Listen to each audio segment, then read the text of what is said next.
Halo teman-teman, salam sehat selalu untuk kita semua, salam sejahtera dengan saya Bung Lopan. Dan ketika saya mengambil konten video ini, saya berada di Gandaria City. Namun banyak teman-teman yang sudah mend-DM saya atau WA saya untuk sedikitlah Bung Lopan berbicara tentang pandangan hasil pertandingan di mana MU menang 1-0 atas Wolverhampton Wanderers di Old Trafford pada dini hari tadi. Dan pasukan Erik ten Hag meraih 3 poin.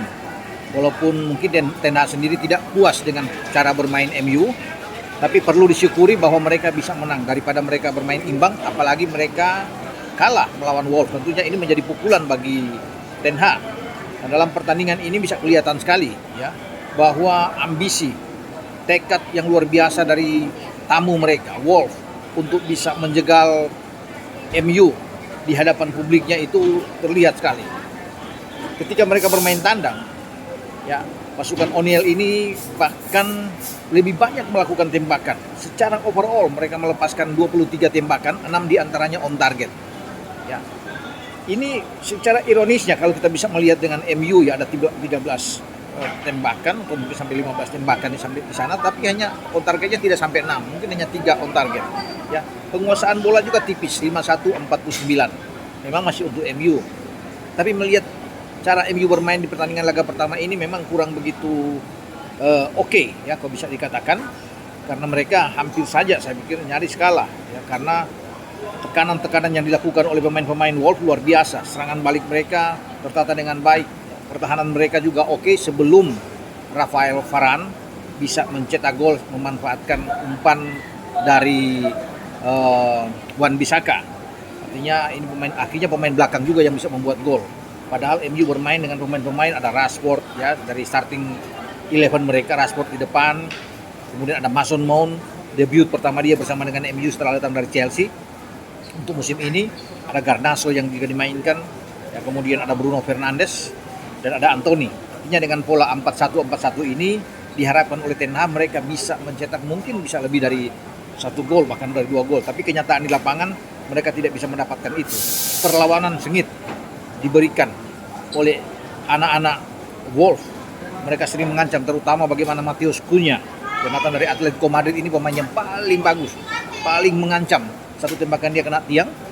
Dan untung saja penjaga gawang yang baru didatangkan MU dari Inter Milan, Andre Onana, tampil oke. Nah, tidak seperti ketika di pramusim ya, memang banyak yang mempertanyakan dia ketika dia mengisi posisi dari David De Gea yang pergi, legenda, salah satu legenda dari MU. Tapi Onana tampil baik di laga pertama dia. Paling tidak ada 5 ya save luar biasa dibuat oleh Onana. Kalau tidak, gawang MU bisa bergetar dan bukan tidak mungkin mereka menderita kekalahan dan dipermalukan oleh Wolves. Itu tadi 23 tembakan dibombardir habis ya dengan 6 on target. Tidak satupun yang masuk. Nah, 5 diantaranya save yang baik dari Onana. Lini belakang juga saya pikir ini perlu dibenahi. Walaupun di sana ada Varane dan Lisandro Martinez, ada Luke Shaw di kiri, ada Wan-Bissaka di kanan, tetapi ini menjadi evaluasi bagi Erik ten Hag. Dengan Casemiro bermain di posisi gelandang, perlu memang ada gelandang juga yang kuat dalam bertahan yang harus diambil oleh ten Hag di sini. Memang kalau bisa dilihat ini adalah pelajaran penting ya, mumpung baru di pertandingan pertama. Ini satu hal yang bisa dipelajari untuk dievaluasi oleh ten Hag untuk pertandingan selanjutnya, karena di laga berikut MU itu akan berhadapan ke London dengan Tottenham Hotspur yang sebelumnya pada kemarin juga itu mereka dipaksa bermain imbang oleh Brentford dengan 2-2. Nah, Spurs memang sudah kehilangan Harry Kane, salah satu predator mereka. Namun tetap ini akan berbahaya buat MU kalau melihat cara mereka bermain kemarin. Itu memang agak diragukan ketika mereka ke London, tapi ya oke lah. Mudah-mudahan itu jadi pelajaran dan mereka akan berubah, tentunya akan lebih improve dalam pertandingan berikut, dan pasti ya ten Hag akan memainkan dengan cara, dengan pola yang berbeda tentunya. Kemarin itu ada 5 pergantian ya yang masuk ya, termasuk Jadon Sancho, McTominay masuk di babak kedua, ada Lindelof yang juga ikut dimainkan, tapi memang tidak ada berpengaruh apapun kalau bisa melihat dari pergantian-pergantian pemain yang dilakukan oleh ten Hag. Sebaliknya saya agak melihat bagaimana ya mengancurkan jempol terhadap permainan impresif yang dilakukan oleh Wolf ini ya. Ya di luar dugaan memang. Dan tapi lagi-lagi Wolf tidak mampu bisa membuat gol ya. Karena sejauh ini mereka selalu gagal untuk bisa menciptakan gol. Karena musim lalu mereka kalah 2 kali dari MU 1-0 dan 2-0. Sekarang juga tidak bisa membuat gol.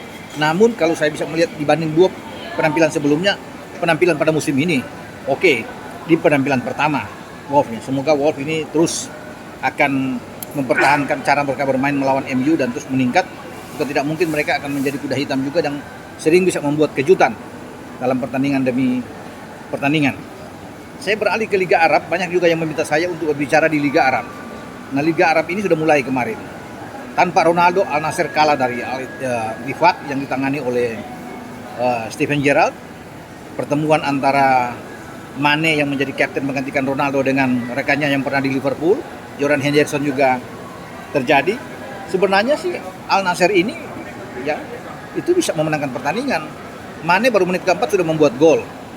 Sebelum ada Robin Quaison bisa membuat gol dan juga pemain mereka ya Musa Dembele ya, yang bisa mencetak gol kedua yang akhirnya mereka bisa memenangkan laga. Kalau lihat dari catatan statistik masih Al Nassr ya, ada 10 tembakan mereka bisa melepaskan dibandingkan hanya 5 tembakan dari lawannya Al-Ittifaq. Tapi yang penting hasil akhir yang diraih oleh Steven Gerrard dan timnya, dan ini penting mereka bermain di kandang, bangkit dari rasa tertinggal mereka, dan walaupun mereka hanya 5 tembakan tapi ada 3 on target, sementara Al Nassr yang baru sukses di Champions ya antara klub di Arab dan menggabungkan dengan Afrika kemarin di mana mereka menjadi juara dengan Ronaldo bisa menjadi pencetak gol terbanyak dan 6 gol. Memang cuma 2 on target yang didapat oleh Al Nassr, tapi sangat disayangkan Castro tidak memainkan pemain-pemain top yang mungkin kelelahan ya. Bukan saja Cristiano Ronaldo yang main, tapi juga ada Alex Telles tidak main, ada David Ospina penjaga gawang mereka tidak main, Talisca juga tidak ikut bermain, Marcelo Brozovic juga tidak bermain, Seke Fofana, pemain-pemain gelandang mereka tidak dimainkan. Jadi dengan 5 pemain top yang tidak dimainkan, wajar mereka takluk dari Al-Ittifaq ini. Yang banyak pertandingan yang sudah dimain, Al Ahly juga bisa menang kemarin ya. Kita bisa melihat ini banyak yang bisa kita bicarakan nantinya di Liga Arab, tapi ini baru pertandingan pertama dan pukulan sudah dilakukan oleh Al Nassr ini dengan kekalahan pertama. Mereka harus bangkit memang, karena memang sulit tanpa Ronaldo, apalagi dengan 5 pemain, mereka tidak hari pemain-pemain kunci lagi semua. Ini akan berat bagi mereka, tapi di pertandingan kedua saya pikir Al Nassr akan tampil lebih baik.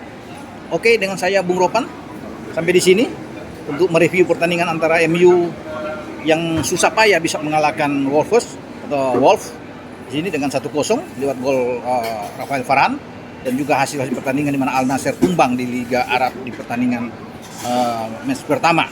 Oke, ciao.